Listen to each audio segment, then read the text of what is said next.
going on, everybody? So,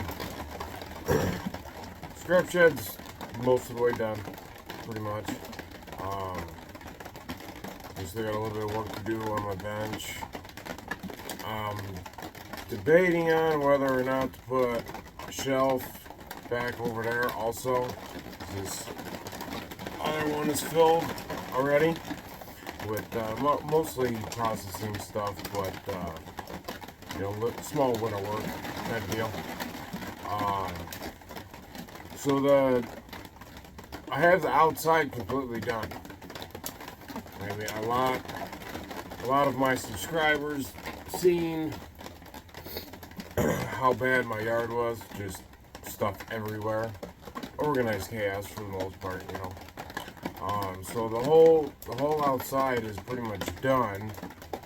I got maybe a little bit more organizing to do behind the shed, but for the most part, it's done. It's looking pretty good, and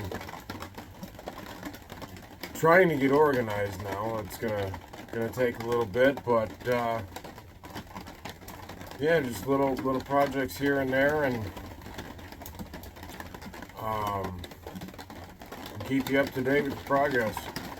Everybody seems to be enjoying the little bit of a shed series here. So all the insulation completely done.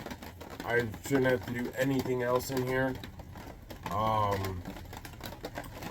So yeah, I'll throw in some of the pictures that I had taken of progress as I was going outside, and catch you on the next one. Thank you, everybody.